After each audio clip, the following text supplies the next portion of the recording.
comment expliquer ce geste? Un adolescent armé de 2 couteaux qui poignarde ses camarades de classe, l'effroi et les interrogations nombreuses ce soir après ce drame qui s'est déroulé dans un lycée de Nantes. Une jeune fille est décédée, 3 autres élèves ont été blessés. Bonsoir Benjamin Comboulive, vous êtes porte-parole d'Alternative Police CFDT. Est-ce qu'on peut avoir un discernement altéré ou aboli et une préméditation? Bien entendu. Vous pouvez avoir décidé de passer à l'acte et puis sur le coup, vous avez un instant de folie. Les notions sont compatibles. Lui, ce qui paraît évident, c'est que la piste du trouble psychiatrique, elle s'impose et que ce manifeste qu'il laisse, c'est un prétexte. C'est quelque chose qui vient légitimer, donner un sens à la pulsion meurtrière.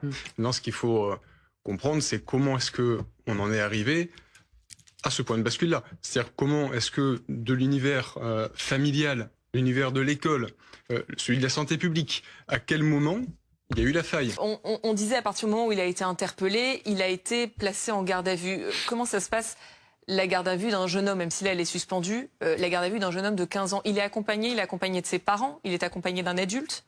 Dans un premier temps, il est récupéré sur le lieu du drame. Ensuite, effectivement, on va essayer de voir si son état tout simplement est compatible avec la garde à vue. Absolument pas de savoir s'il est fou ou non. À ce stade, tout ce qu'on veut savoir, c'est s'il peut rester en garde à vue le temps d'être entendu, le temps que les auditions effectivement des parents qui sont évidemment convoqués puissent se tenir. Mais dans tous les cas, ça interroge sur l'avant. C'est-à-dire sur le fait qu'on ait des personnes qui aient des troubles psychiatriques avérés, qui soient connues pour être dangereuses, et on n'ait pas les conditions légales d'internement préventif qui soient en place. C'est-à-dire qu'on adopte le même raisonnement que pour la justice. Pour la justice, quand il y a une sanction qui devrait être une peine de prison, eh bien on vous met un bracelet électronique. Dans le cadre des troubles psychiatriques dangereux, on met un traitement. La petite nuance, c'est qu'un bracelet électronique, je sais si vous le portez, alors qu'un traitement, je ne sais pas si vous le suivez. Et on en arrive aux 2 seules solutions pour l'internement, c'est le préventif à la demande de la famille. Souvent quand la personne arrête de prendre son traitement parce qu'elle commence à devenir dangereuse, ou alors d'office quand c'est trop tard, quand l'infraction a été commise. Donc il faut qu'on s'arme plus. Ce monsieur P, comme on l'appelle, qui est un héros. Un héros, à main nue. Il intervient face à un élève qui a 2 couteaux, dont un couteau de chasse. Alors je ne sais pas à quoi ça ressemble un couteau de chasse, mais je pense que c'est assez conséquent. Ça peut être énorme. Et qui intervient seul, avec son courage, pour éviter que le massacre se Les poursuive. policiers l'ont félicité quand ils sont arrivés. Mais bien sûr, parce qu'il fait ce qu'il faut et il sauve des vies. Il met un terme à ce qui est de fait un périple meurtrier.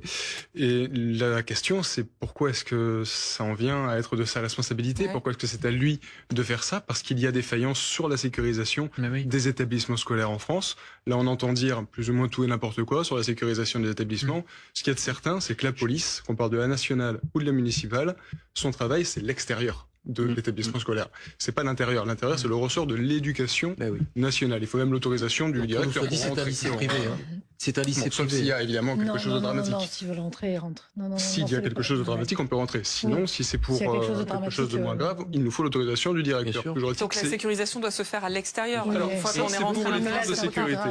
Pour l'intérieur, la sécurisation classique des établissements doit être prise en compte par l'éducation nationale, qui doit en effet se doter de matériel. Et je sais qu'on ne sera pas d'accord, mais les portiques de sécurité, ça a malgré tout un côté qui est positif, c'est que d'une part, c'est dissuasif, et puis, c'est tristement vrai ce soir, mais ça aurait permis, en l'espèce, d'éviter l'accident. On accueille Benjamin Comboulive, bonjour. Vous êtes porte-parole de l'Alternative Police CFDT. Benjamin Comboulive, on avait bien entendu la première fois 1000 fouilles sans armes. C'est quand même un sacré retour, c'est un gros ratio. Je sais pas, elle dit vrai? Ça vous paraît plausible? Alors, ce qui est évident, c'est que la réalité de la violence qui imprègne l'univers scolaire, c'est là, c'est sous nos yeux.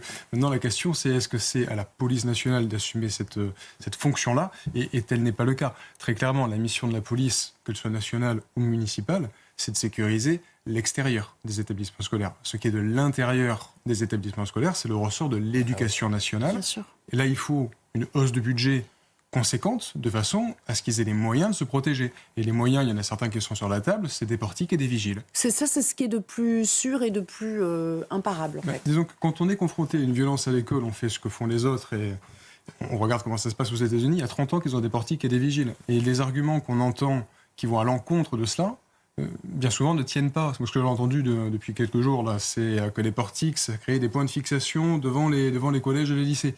Sauf que les portiques, c'est pas comme à l'aéroport, quoi. Ils sont calibrés, ils sont paramétrés. C'est pas pour que ça sonne dès qu'il y a une épingle à cheveux ou une boucle de ceinture qui passe. Il faudrait vraiment quelque chose de métallique. D'armes blanches. On se D'armes prémunit blanches, face à ce danger-là. On se prémunit à la fois des entrées, des éléments extérieurs, comme c'est le cas avec les rixes de bande rivale, les règlements sur fond de narcotrafic, et aussi de ce type de cas dramatique où on a un élève qui pète un plomb et qui, atteint de troubles psychiatriques, peut vouloir rentrer une arme. Donc c'est ces deux éléments-là et ces deux éléments conjugués. C'est pas que des portiques, c'est aussi l'aspect humain avec le vigile qui est là, qui est fidélisé sur l'établissement, qui finit par connaître les élèves. Il faut aller vers cette sécurisation-là. La police nationale, elle peut avoir un rôle dans l'école, mais pour le coup, c'est un rôle éducatif, un rôle préventif, avec de la sensibilisation. Sauf que là, je vais essayer de me faire un peu l'avocat du diable, on comprend, vu l'ampleur des rixes et de l'intrusion des couteaux dans les établissements, que ça puisse être envisagé. Dans le cas d'espèce, c'était pratiquement imprévisible, en fait, dans ce lycée en question. Mais dans le cas d'espèce, un portique aurait bipé avec son couteau de chasse. Aussi simple que ça, malheureusement. D'accord, mais alors ça veut dire que il faut équiper tous les établissements de ce genre de dispositif. Ça dépend de quel risque on peut se prémunir. Parce qu'il n'y a jamais de risque zéro partout. Si c'est pour les risques de bande rivale, si c'est pour le stupéfiant, on peut cibler selon les quartiers les plus atteints. Pour le risque psychiatrique, évidemment, ça peut tomber n'importe où. Ouais. La police nationale, elle travaille à effectif constant, avec effectivement des missions qui s'accumulent en permanence, une population qui augmente, des infractions qui augmentent. Donc on peut pas être sur les violences intrafamiliales, sur le stupéfiant, sur les prisons avec le Tout est devenu prioritaire. On ne peut pas gérer cela. Et pour ce qui est du contre-argument sur les portiques concernant le coût, oui, il y a un coût, mais si la sécurité des gamins est prioritaire, alors on consent à ce coût.